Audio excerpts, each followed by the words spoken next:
One, the Greek radio station. How are you? How are you? I've just arrived home. I told Spilos anytime sort of from 6.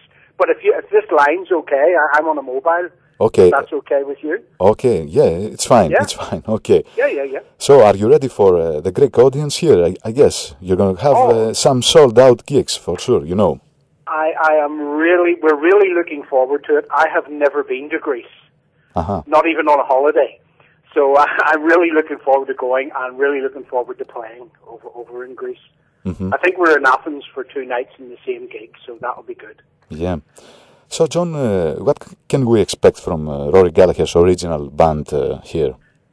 Well, basically, what's happening is, with the trio that I'm currently playing, we play in the same style as we used to play when Rory was alive. Mm-hmm. Basically, lots of jamming, lots of playing.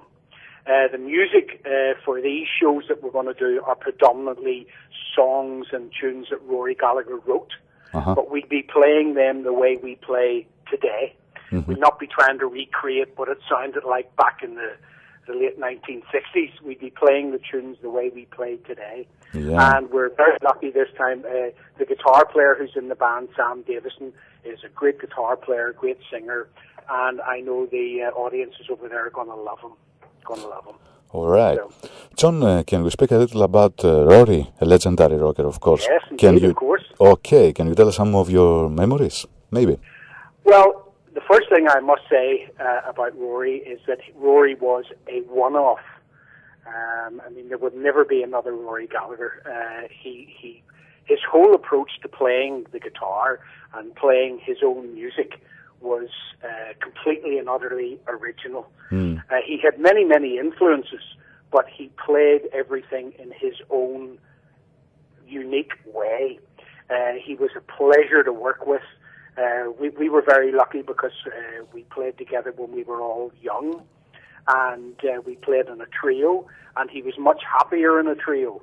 I don't think he was completely comfortable later on in his life when he was fronting a band that was Rory Gallagher and his band. Yeah. He was much happier in the trio, just playing music, and that's what we did. I mean, all the time that we were together in the original Taste, we never rehearsed or anything like that, no rehearsals.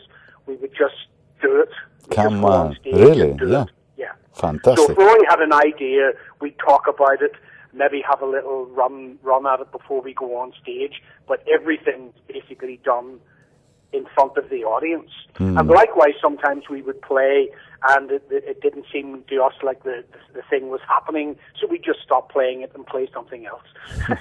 So it was a very punk style of approaching the blues. I know, that's right, of course. Any memories from the Isle of Wight festival back in the 70s with Jimi Hendrix, The Who? Can you describe the feeling, the atmosphere maybe? Well, it was a double-edged sword for us because we knew that the band was splitting. When we went to the Isle of Wight, we knew that the band was actually breaking up. So that was very sad from that point of view. But we went on stage and we did what we normally do. And it was a great show. I think we did about 5 or 6 encores, even though we knew we were splitting up. It was not our way as musicians to let the audience down. So whatever personal things we were going through, we made sure it did not affect the music. We went on and played the way we always played.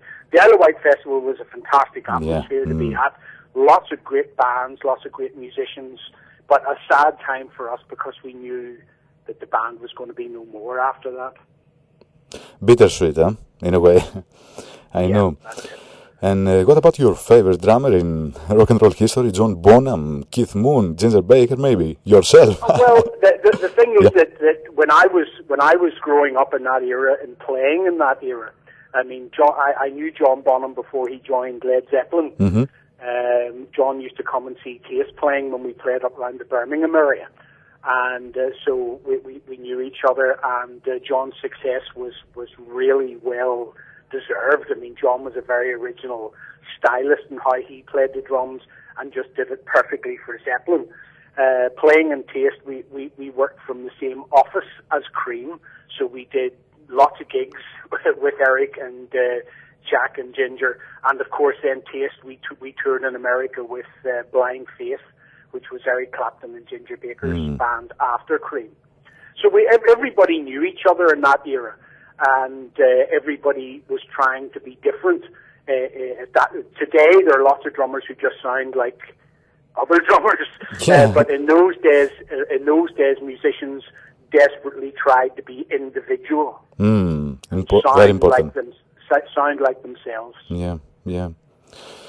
All right, John. Any memories from Van Morrison's Them, maybe? Oh yes. Well, of course, living here in Ireland, you can't escape Van Morrison. I still see Van. I guess so. But the day we were young in those days of Them, and in Ireland at that time, there were no sort of pop groups or beat groups, whatever you want to call it. So Them were the very first sort of beat group to come out of Ireland. We had singers before that. Yep. People like Ruby Murray and Irish type singers, but Ireland didn't have any sort of pop bands, and Them were the first. So for me as a young musician, it was extremely exciting to leave Ireland and sort of be in a band that was making chart records and touring. And again, Them were very blues, R&B based band. Van is still very steeped in the blues and still plays lots of blues music. So for me, it was just a wonderful starting point for my career as a drummer. And I have never stopped. I have only ever been a drummer. I've never done anything else. Yeah. All right, John. Thank you very, very much for your time. It's my pleasure. And my pleasure too. Will you be at any of the gigs? Of course. I'm going to be there. Excellent. You come up and see me and we'll have a pint of Guinness. I take it I can get a pint of Guinness in Athens. Okay, John. Thank you again. Okay. Okay. Bye-bye. Bye-bye.